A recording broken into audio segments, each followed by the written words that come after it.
Good day.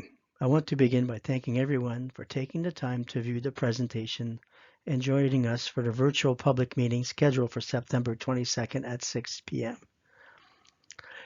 BM Ross and Associates Limited, based in Goderich, is conducting the class environmental assessment process on behalf of the County of Bruce for the replacement of the Teeswater River Bridge in Paisley.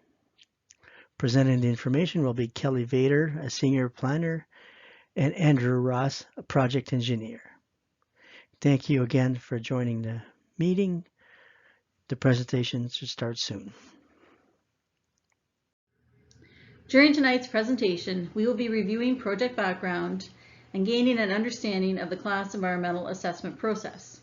We will summarize some of the feedback received from residents and agencies received to date and review the results of some specialized studies completed in support of the project. We will review the bridge and detour alternatives identified for the project and discuss next steps moving forward.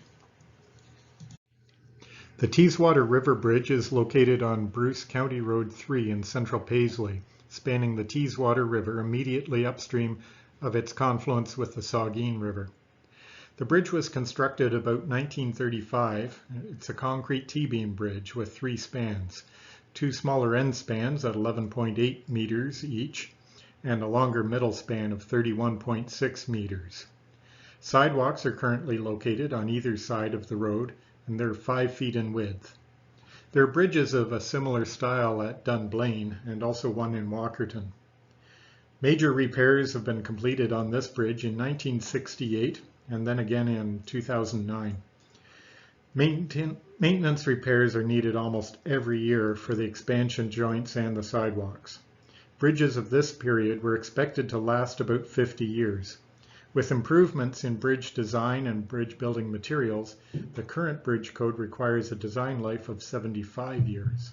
This bridge has provided 85 years of service now, but due to the age, general deterioration of numerous concrete components, and more ongoing maintenance to keep the bridge in good structural condition, it's considered time to plan for a replacement.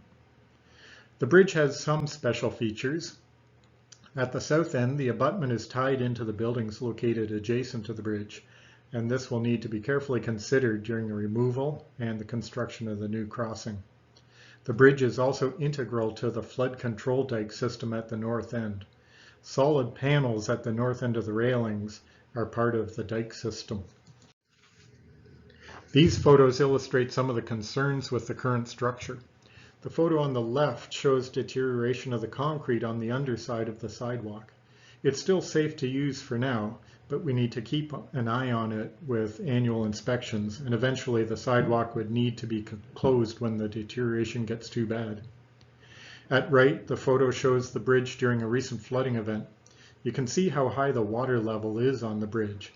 Because it's at the junction of the 2 rivers, the water level here is completely dependent on the Saugeen River, and has very little to do with the flow of the Teeswater River under the bridge. We will work closely with the Saugeen Valley Conservation Authority when we determine what span and elevation will be used in the new design. The municipal class environmental assessment process is a planning process used by municipalities when undertaking projects such as road and bridge construction, and as well as sewage and water projects. The process involves a series of steps that are followed in order to evaluate and plan the project appropriately. An evaluation of the environment is conducted to identify specific factors related to the project. This involves a consideration of all components of the environment, including the natural, social, cultural, economic, and built environments. Input from residents, stakeholders, and agencies are used to assist with identifying the potential impacts, as well as the completion of specialized studies. Potential impacts associated with a project are then identified, as well as appropriate mitigation measures to address those impacts.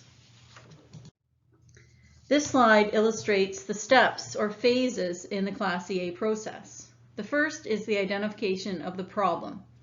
Why are you doing the project? What is the problem you're trying to resolve? Then you evaluate the alternatives. Once you identify a problem, a series of alternatives are identified to address that problem. These alternatives are then systematically evaluated to determine what impacts might result from their implementation. For a more complex project, such as the replacement of the Teeswater River Bridge, detailed design concepts are reviewed of the proposed bridge design. This could include the style of the bridge, the number and width of traffic lanes and sidewalks, the appearance of railings and barriers, as well as other design features. Once the process is complete, an environmental study report is prepared which documents the Class EA process completed and is placed on the public record for a 30-day review period. This slide illustrates the steps included in the Class EA process. The red box at the left shows the stage we are currently completing for the Teeswater River Bridge project. The next phase, which will begin following the receipt of input from the public meeting, will be the identification of detailed design alternatives associated with the preferred alternative, and then an evaluation of these alternatives. Once identified and fully assessed, there will be another opportunity for the public to provide input on the various alternatives before a preferred option is selected and the process is finalized. One of the first steps in the Class EA process is consultation with residents and project stakeholders. The EA process for this project was initiated in October of 2019. A notice was published in the Paisley Advocate as well as in the Owen Sound Sun-Times and was also placed on the Erin Elderslie website and the Bruce County website. Property owners in the downtown area were also directly mailed a copy of the notice.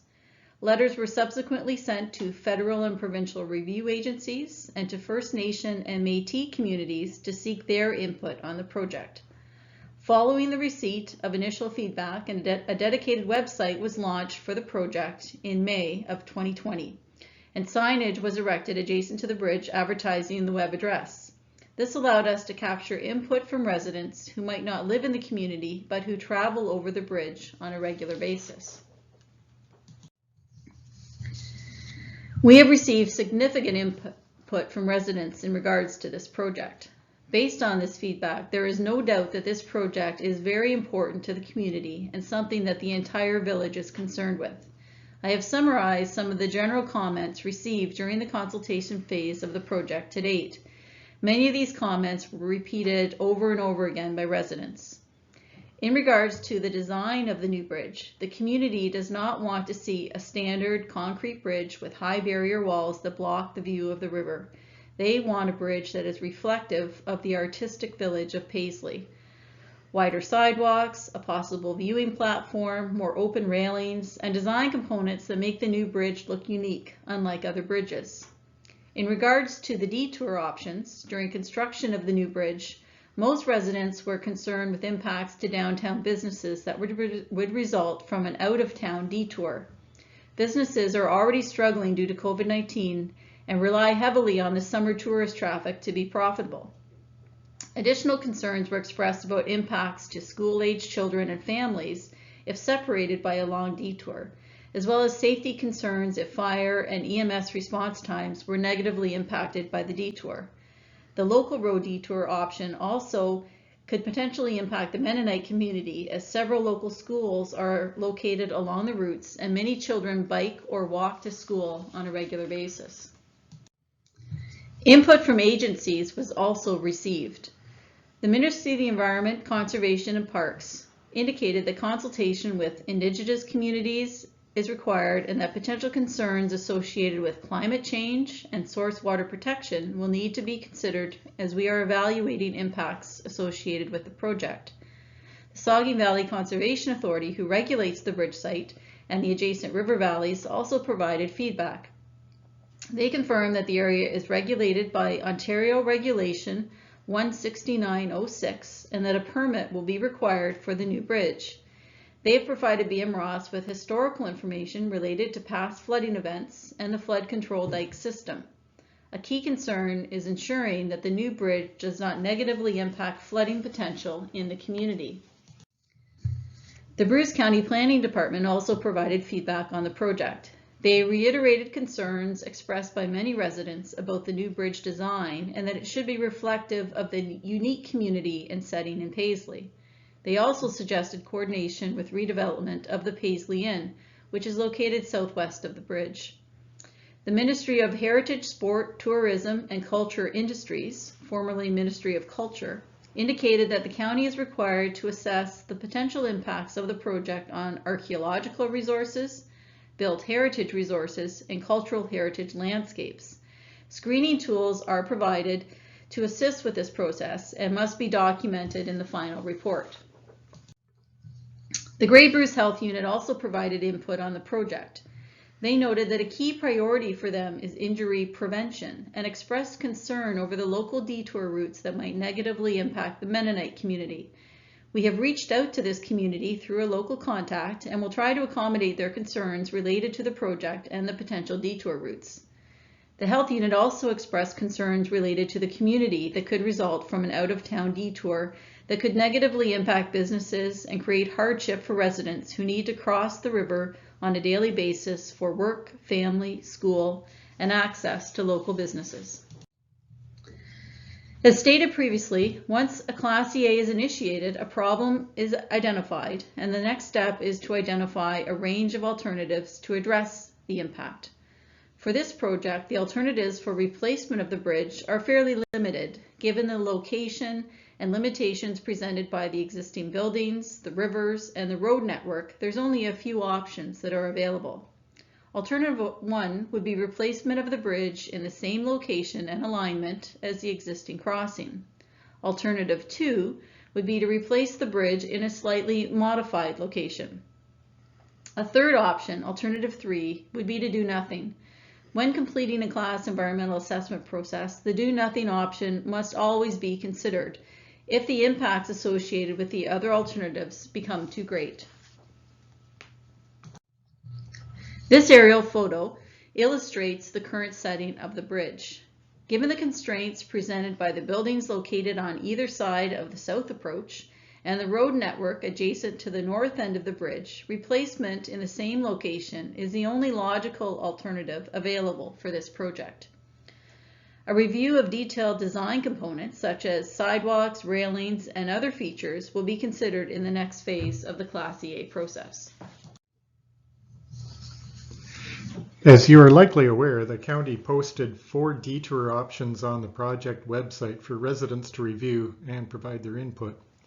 The first alternative is a detour that uses only county roads and would extend east out of Paisley before returning to County Road 3 north of the village. Alternatives 2A and 2B would use local roads for the detour. An east and west option has been identified. The east option is located entirely within Erin Elderslie, while the west option is located in the municipalities of Brockton and Kincardine. If the county road detour were selected, it's likely that local residents would use the local detour routes anyway. Alternative 3 would require the construction of a temporary bridge crossing downstream of the bridge spanning the Saugeen River.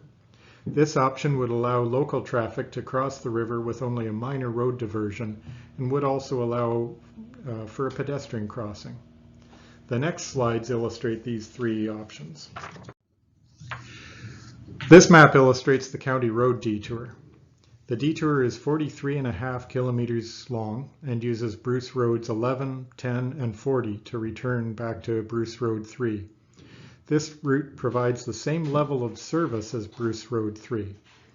This detour would be located entirely on paved roads, but due to the length would be a significant inconvenience and concern to local residents who just want to get across the Teeswater River to the other half of town. It would also isolate the businesses on the north side of the bridge. Options 2A and 2B would use the local roads. The east route in Erin Elderslie is 13 kilometers long and is primarily located on paved surfaces. One section along Side Road 5 Elderslie is gravel surfaced, but reasonably wide for 2 lanes of traffic. However, there is a school on Side Road 5 with many students walking or cycling to school, and there's a pretty good volume of horse-drawn vehicles using the road. This would be a safety concern with the increase in bypass traffic. The west route is slightly longer at 18 kilometers and is located in the municipalities of Brockton and Kincardine. Portions of the route are paved, however, the section along Side Road 30 is gravel surfaced. The 1 block between Bruce Saugeen Town Line and Concession 12 is only single lane and currently has no winter maintenance. It would require a significant amount of work to be able to adequately handle the bypass traffic. The Bruce Greenock Road cannot be used because the bridge there over Willow Creek is limited to 5-ton capacity. Both routes pass along road sections that are used by horse-drawn vehicles. That increases the safety risk. The in-town detour would be located east off of Goldie Street by the fire hall. A new road approach would need to be constructed west of the fire hall, crossing the river and exiting behind the arena onto Church Street. This option is approximately half a kilometer long and would be the best option, obviously, for local residents and businesses. It is also very expensive. The dike integrity has to be maintained, and the bridge opening has to consider the river and ice flows that could be expected during the construction period. We'll be working with Saugeen Valley Conservation Authority for this, and we'll need their approval. We need to ensure that the temporary crossing does not negatively impact emergency services. This option will affect parking at the arena and community center, obviously, during the construction period only.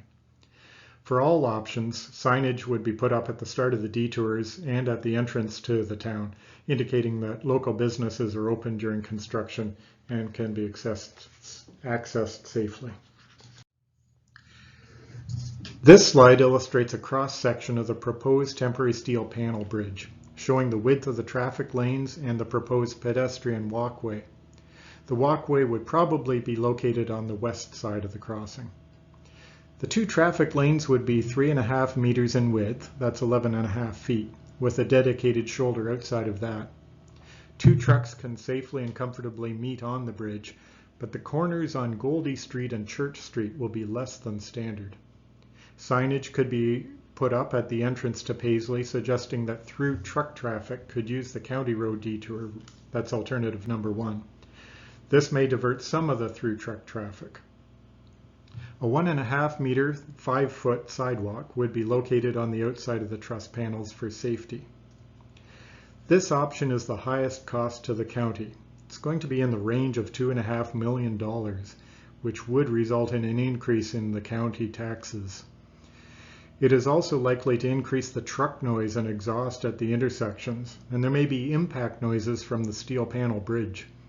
Pedestrians may feel an uncomfortable vibration on the temporary bridge as trucks go past. However, all of this is just for the time of construction.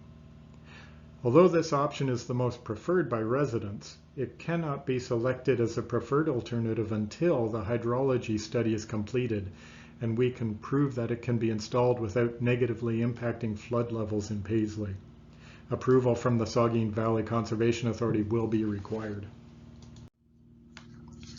With a preferred alternative for the new bridge identified to replace the bridge in the same location, we can now begin to consider the design features of the new crossing. The basic design criteria would include 3 spans and 2 in-water piers, similar to what the current bridge is. A slightly shorter span is being considered that would eliminate a portion of the most southerly span adjacent to the former mill. The building currently blocks the flow coming down the Teeswater River, so removing that section shouldn't impact flood levels. However, modeling needs to be completed that would confirm this assumption, and we also need to consider the mill race flow. The image at the top left of the screen illustrates a possible cross-section for the new bridge. There would be 2 lanes of traffic measuring 3.3 meters, that's 10.8 feet in width, and a 1 meter side clearance on each side, and sidewalks on either side at 1.8 meters, that's 6 feet wide. This example is from the new bridge in Chesley. The design needs to maintain the integrity of the dike system and also accommodate for the buildings located adjacent to the South Road approach. Options for aesthetic features are to be considered. The photo at the bottom left of the slide shows just one example of a panel design that could be considered to be sympathetic to the existing railings. Regardless, the new railings need to meet the safety requirements prescribed in the bridge code. During later stages of the environmental assessment, we'll put forward some other options to be considered. Several specialized studies have been completed in support of the project. The first is a natural environment, aquatic habitat, and species at risk assessment, which was completed by Natural Resource Solutions based in Waterloo. Because the new bridge will impact the existing habitat in the river, we need to examine this environment in more detail in order to identify specific areas of concern which may need to be addressed in the bridge design. The proposed location for the temporary bridge was also examined as part of this assessment.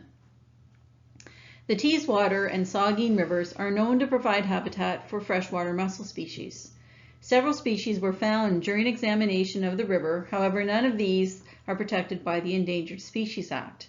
Habitat for other protected species was also examined during the assessment, including barn swallows, bats, and snapping turtles. No species at risk or their habitat were identified during the assessment completed this summer. This study will be useful in identifying mitigation measures which will need to be implemented during construction of the new bridge and to assist with obtaining approvals from DFO. Due to the age of the bridge, an assessment of the heritage value of the structure was also required. The report completed is called a Cultural Heritage Evaluation Report, or CHAIR. The report was completed by Timmins Martel Heritage Consultants based in London, Ontario. They visited the site and took photos of the structure, as well as completing research on the structure itself and the surrounding buildings and the community of Paisley. The report then evaluated potential impacts to the heritage features that were identified and suggested possible approaches to address these impacts. The statement of cultural heritage value identified for the bridge is as follows. The bridge is a rare and early example of a curved concrete T-beam bridge in Ontario, which retains its original design features and is notable for its 3 continuous spans. This slide shows 2 images from the Heritage Report. The top left is an illustration of one of the first bridges to be constructed over the Teeswater River at the site, a wooden bridge that was constructed in the mid-1800s. The photo at the bottom is of an iron bridge which spanned the river after the wooden bridge was removed. This structure preceded the current bridge that's at the site. Implementation of Alternative 1, removal of the bridge, will result in a loss of cultural heritage value represented by the structure. Some options to mitigate this impact are 1. Document the site using photos or drawings to ensure that an accurate record of the heritage features is retained and would be deposited with the Bruce County Archives. A second option would be the design of the railings and barriers, which could incorporate sympathetic details from the original bridge. Another option would be to include other design details associated with the bridge in the design of the new structure. A hydrology investigation of the river and site is required to assess the flood level impacts associated with the new structure and the temporary bridge also. Floodplain mapping was completed in Paisley by Saugeen Valley when they developed the flood control dike system. The mapping is now a bit old and needs to be updated in order to properly assess the current conditions. This may include additional survey cross-sections within the river and updates to the existing flood models for Paisley. We will be in discussions with Saugeen Valley Conservation Authority about how current modeling can be used or modified. The hydrology report will be completed by BM Ross hydraulic engineering specialists who are familiar with the models. Additional consultation will be undertaken with Saugeen Valley to ensure that they are in agreement with any modifications to the model.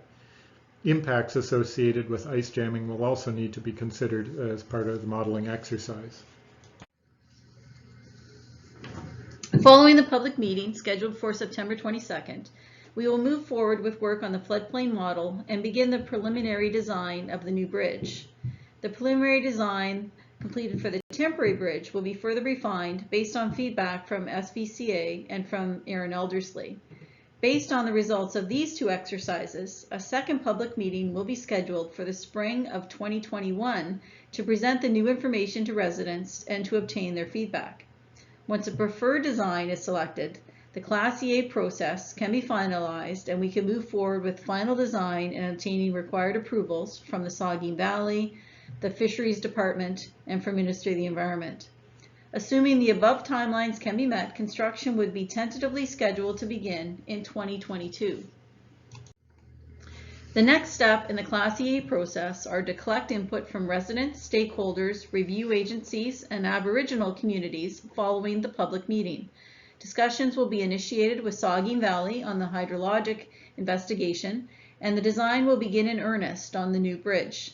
Details will be finalized for the temporary bridge, and we will start to prepare the environmental study report, which will document the EA process. Once completed, a notice of study completion will be prepared and made available for review, and the ESR will be placed on the public record for a mandatory 30-day review period. If no appeals are received during the review period, the county would be free to move forward with implementation of the project. Thank you very much for taking the time to view this presentation. Comments or questions on the presentation material can be directed to Kelly Vader at kvader@bmross.net or through the project website at www.paisleybridgestudy.ca. You can also participate in the virtual public meeting scheduled for September 22nd at 6 p.m. Please contact Lisa Courtney at lcourtney@bmross.net to register for the meeting. Staff from the County of Bruce and BM Ross will be present at the meeting to answer your questions.